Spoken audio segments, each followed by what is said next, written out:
welcome to Homeschooling the Holler. My name is Rebecca and I'm the host of this brand new YouTube channel where we're going to talk about all things homeschooling. If the name of the channel and my lovely accent haven't given it away yet, yes, I am in the mountains of East Tennessee. I live in a small town here and I've been homeschooling my two daughters for, we're getting ready to start our 9th year, which is incredible and crazy. So for today's video, I just wanted to give some basic information on homeschooling because I know a lot of people have been asking questions about it. A lot of people are unsure whether or not they want to send their kids back to school. A lot of the schools are uncertain whether or not they want to have the kids back, or they're going to come back 2 days a week, or they have color codes, and if you get a blue, everybody runs, things like that. So this is just some information on homeschooling if you're interested. I will say this is going to be geared more toward people who are doing the more traditional homeschooling as opposed to virtual schooling through your school system, which is a whole different animal because you're still going to be tied to their schedule, their curriculum, their assignments, and it's basically you're doing what the public school system tells you to do. You just have to do it at home. So this is geared more toward more homeschooling where you're not affiliated with a school system, you're just doing it on your own. So that's a kind of a disclaimer there. My first tip would be, if you think you want to homeschool or you know you want to homeschool, take some time to educate yourself.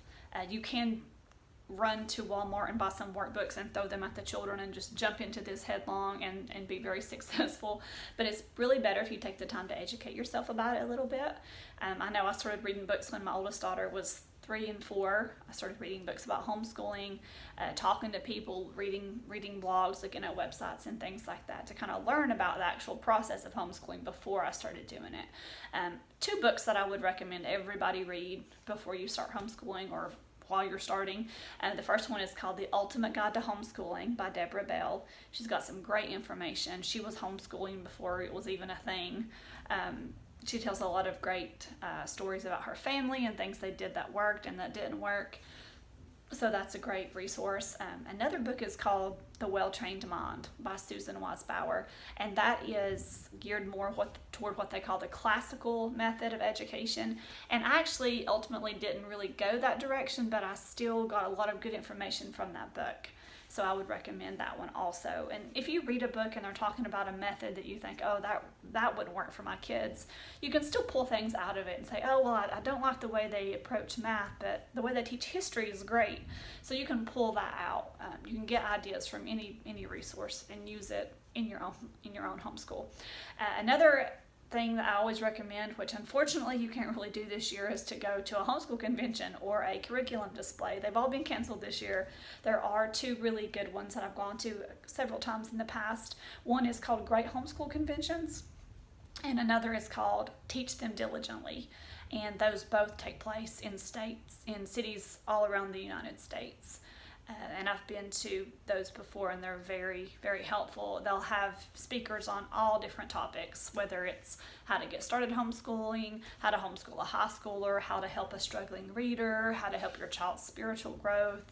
And then they'll have a vendor hall with curriculum from many, many different publishers. It's almost overwhelming set up, and you can just go and browse and look at different things.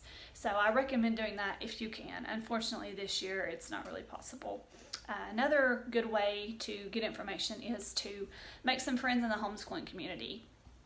There's probably a homeschooling family near you. I live in a small town, and we have several families in this town that homeschool. I didn't know that when I started, and so I reached out to a homeschool co-op in the neighboring city, and when my daughter was 4 years old, not even really doing the school yet, I joined because I needed the support of moms who had done this before and to feel like I wasn't alone doing this, because it's real important that you have support. So reach out to someone in your community, find a mom who's passionate about homeschooling and talk to her. Please don't find the mom who looks like she hasn't slept in 3 years and hates her children and ask her about homeschooling, because you're not going to get any constructive advice. Find someone who enjoys it, because unfortunately there are people out there who are homeschooling because they feel like they should or they have to, and they just do not enjoy it. Those are not the people you want to go to for advice. So find someone who enjoys homeschooling and say, hey, could you sit down and chat with me about homeschooling and point me in the right direction? And you should be able to find a mom who'd be happy to do that. My last piece of advice for today's video is check the legal requirements for your state. Homeschooling is legal in all 50 states of the United States, but the requirements are different for each state, so it's state specific. For instance, the requirements I have to meet here in Tennessee are a lot less than what I would have to do if I lived in Pennsylvania, but a lot more than what I would have to do if I lived in Oklahoma. In Oklahoma, you basically yell out the back door, "Hey, I'm homeschooling," and you're good to go. So there's a really good organization that gives information about legal requirements. It's called the Homeschool Legal Defense Association. They have a website called it's www.hslda.org, and if you go to that website, there's a map of the United States. You just click on your state and it pulls up the information. For instance, in Tennessee, you have 3 different options you can choose to legally homeschool. So you can go there, and they lay it out in pretty in layman's terms, if you will. So it's not, you don't have to be a lawyer to understand it.